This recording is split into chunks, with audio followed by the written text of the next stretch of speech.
Hello guys, welcome to our new blog. তো আজকে ছিল 20th সেপ্টেম্বর। আজকে আঙ্কেলের মৃত্যুবার্ষিকী ছিল, তাই সকাল থেকে আন্টি আঙ্কেলের পছন্দের প্রত্যেকটা খাবারই প্রত্যেক বছর রান্না করে। সৌরদীপের আজকে আসতে দেরি হয়ে গেছিলো অফিস থেকে, তাই ও অফিস থেকে এসে স্নান টান করে আঙ্কেলের যে কটা ফটো আছে ওগুলোয় মালা ঠালা পরিয়ে আর ওর দাদু দিদার ফটোতেও মালা পড়াচ্ছিল।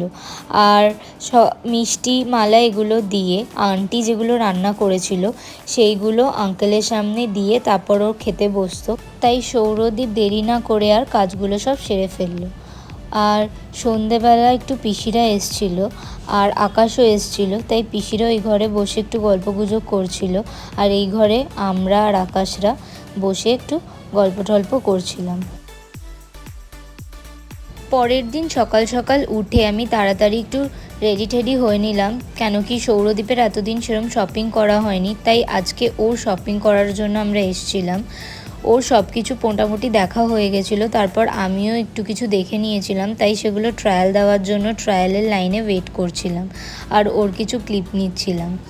আর ট্রায়াল দিয়েছিলাম আমি এই জামাটা, যদিও বা এটা পারচেস করিনি। রাত হয়ে গেছিলো তাই ওখান থেকে তাড়াতাড়ি রওনা দিয়ে দিলাম। আচ্ছা, তোমরা সকলেই ভাবতে পারো যে কন্টিনিউয়াস ব্লগ আসছে না কেন। যেহেতু আমার বাড়িতে দুর্গা পুজো হয়, তাই জন্য কিছু কাজের মধ্যে খুব ব্যস্ত হয়ে পড়েছি, তাই ব্লগগুলো কন্টিনিউয়াসলি দিতে পারছি না। বাট আমি পুজোর মধ্যে ট্রাই করব যে আমাদের ব্লগগুলো কন্টিনিউয়াসলি পোস্ট করার জন্য, অ্যাটলিস্ট রেগুলারিটিটা যাতে আমরা মেনটেন করতে পারি। পরের দিন সকাল সকাল উঠে আমি একটু বাইরেটা দেখছিলাম আর তারপরেই মাকে দেখতে গেলাম যে মা রান্নাঘরে কি করছে। আর দেখলাম বাড়িতে মিস্ত্রিরা চলে এসছে, যেহেতু নিচে প্যান্ডেল ঠ্যান্ডেলের কাজ শুরু হবে তাই জন্য ওরা চলে এসছে, ছাদে প্যান্ডেল হচ্ছিল। তাই আজকে যেহেতু সায়নের বার্থডে ছিল, তাই ওদের বাড়িতে আমাদের সবার নিমন্ত্রণ ছিল। অনেক দিন পর স্কুলের বন্ধুদের সাথে দেখা হলো, তাই খুবই ভালো লাগছিল।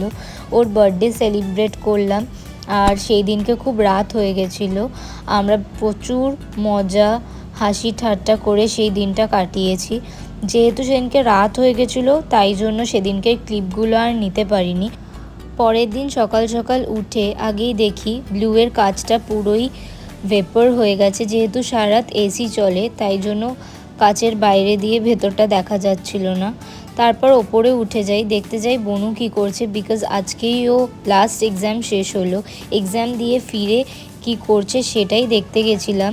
আজকে আমাদের দুপুরবেলা একটু সবাই মিলে লাঞ্চ করতে যাওয়ার কথা ছিল, তাই ওপরে দেখতে গেলাম ও রেডি হয়েছে নাকি।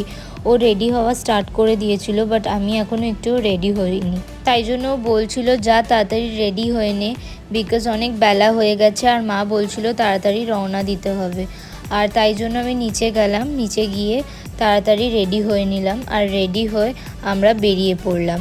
বেরোনোর আগে মাকে বলে বেরোলাম যে মা আসছি। আর নিচে দেখছিলাম ও জুতো পরতে পরতে বলছিল যে দেখ নিচে বাস পড়ে গেছে, ফাইনালি পুজো পুজো ফিল হচ্ছে, তাই জন্য নাচানাচি করছিল। আর নিচে গিয়ে দেখলাম সত্যিই বাস পড়ে গেছে। আজকে যেহেতু প্যান্ডেল হওয়ার ছিল তাই জন্য পাপা বাড়িতেই ছিল। আর আমরা লাঞ্চে 4 জন যাচ্ছিলাম, আমি, বনু, সোনামা, বড় কাকুন। নিচে নেমে দেখি অলরেডি আমরা লেট হয়ে গেছি, ওরা আমাদের জন্য ওয়েট করছিল। আর বনু বলছিল তাড়াতাড়ি চল, না হলে মা বকা দেবে।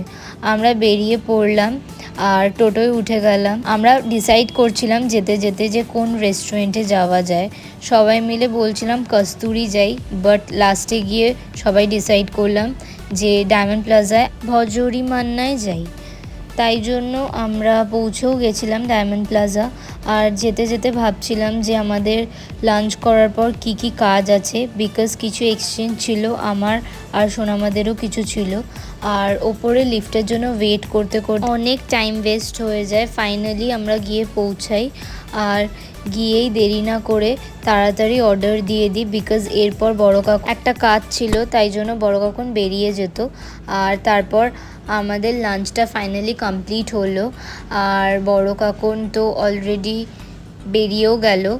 আর আমরা এখানে বিল ঠিল ফাইনালি পে করে সবাই তাড়াহুড়ো করে নিচে নামলাম, বিকজ আমাদের কিছু এক্সচেঞ্জ ছিল। তো সবার আগে বনুরা চলে গেল, ওদের জুতোগুলো এক্সচেঞ্জ করার ছিল কিছু, তো ওরা রিলায়েন্সে চলে গেল আর আমার নিচে একটু ম্যাক্সে এক্সচেঞ্জ ছিল আর কিছু কাজও ছিল, সেগুলো সেরে নিলাম। ফাইনালি বোনের জুতো এক্সচেঞ্জ হয়ে গেছে আর ও কোনো ডিজাইন না পেয়ে খুব রিগ্রেটেড ফিল করছে। তো ফাইনালি আমরা চলে যাই একটু অ্যাপেলের স্টোরে আর দেখতে যাই যে 16টা যে লঞ্চ করেছে সেটা কীরকম হয়েছে। নতুন কোনোই ফিচার্স দেখলাম না, যদিও বা ওই ক্যামেরার জন্য এক্সট্রা অ্যাকশন বাটনটা অ্যাড করা হয়েছে।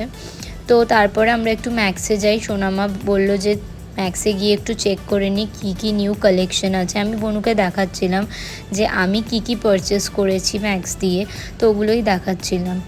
আর তারপর আমি আর বনু এভাবে টাইম পাস করছিলাম যতক্ষণ সোনামা ওখানে কিছু দেখছিল স্টকস আর কালেকশনসগুলো কি কি কিনবে। ফাইনালি আমরা বাড়ির জন্য রওনা দিই আর আমরা সবাই মিলে গল্প করতে করতে ফিরি যে কি গরম পড়েছে আজকে। ফাইনালি আমরা রাস্তাটা পার করে ওই ফুটে গিয়ে একটা রিক্সা ধরি আর আমরা তারপরে বাড়ির জন্য রওনা দিই। তো বনু আমাকে রিক্সায় উঠে সবার আগে বলছিল যে তুই সবসময় আমারই ক্লিপ নিস আর আমাকে দেখতে পোপট লাগছে পুরো, আর আমি ওকে এইভাবেই খচাচ্ছিলাম। তো ফাইনালি আমরা রওনা দিই আর দিয়েই আগে সবার আগে গোড়াবাজার গিয়ে পৌঁছই, বিকজ সোনামার কিছু ওখানে পছন্দ হয়নি, তাই এখানে একটা নতুন দোকান খুলেছিল, ওটা একবার দেখতে যাচ্ছিল। তো ওখানেই আমরা যাই আর তারপরে ওখানে গিয়ে দেখছিলাম যে নতুন কি কোনো স্টক আছে নাকি, যদি পছন্দ হয় তাহলে সোনামা নিতে পারবে। তো ওই দোকানটায় গিয়ে দেখলাম ওদের বেশ ভালোই কালেকশন করেছে, তো আগে কোনো দিনও যাইনি, তাই সোনামারা যতক্ষণে এখানে জামা কাপড়গুলো দেখছিল ততক্ষণ আমি ভাবলাম গিয়ে একটু আশেপাশেটা ঘুরেই নিই যে ওদের আর কি কি কাউন্টার করেছে আর একটু দেখে আসি। তো পেছনের দিকে বেবি কাউন্টার করেছিল আর এইটা হচ্ছে যশোদারই একটা স্টোর ছিল। যেহেতু আমার অলরেডি দেরি হয়ে যাচ্ছিল বিকজ এরপর আমাকে জিমেও যাওয়ার ছিল, তাই জন্য সোনামা ওখানেই থেকে যায় আর আমি আর বনু রওনা দিয়ে দিই। বাড়িতে এসে দেখি অলরেডি প্যান্ডেলের বাঁশ টাশ লাগানো হয়ে গেছে আর একটা পুজো পুজো ফিল হচ্ছিল। তো আমরা বাড়িতে ঢুকে যাই আর আমি একটু রেস্ট নিয়ে আবার জিমের জন্য রওনা দিই। নিচে নেমে দেখি সৌরদীপ অলরেডি আমার জন্য ওয়েট করছে, তাই দেরি না করে জিমের জন্য বেরিয়ে পড়ি। তো এই যে দেখতেই পাচ্ছ আমরা জিমে যাচ্ছি আর অনেক দিন জিমটা কামাই গেছিলো, যেহেতু পুজোর জন্য কন্টিনিউয়াসলি যেতেও পারছিলাম না, তাই অনেক দিন গ্যাপ গেছে, তাই এসে আমি জিমেও কিছু ক্লিপ নিয়ে নিচ্ছিলাম আর ওরা আমাকে খচাচ্ছিল যে সব জায়গায় ক্যামেরা খুলে দিস, আর আমি আকাশের সাথে একটু ইয়ার্কি মারছিলাম। আর এখানে আমার ট্রেনার বলছিল যে অনেকক্ষণ হয়ে গেছে আর দেরি না করে বাস স্টার্ট করো। তো ফাইনালি আমিও ওখানে গিয়ে স্টার্ট করে দিই আর অলরেডি আমাদের অনেক লেট হয়ে গেছিলো। তো আমি যখন এক্সারসাইজ করছিলাম তখন সৌরদীপ আমার কিছু ক্লিপ নিয়ে নেয়।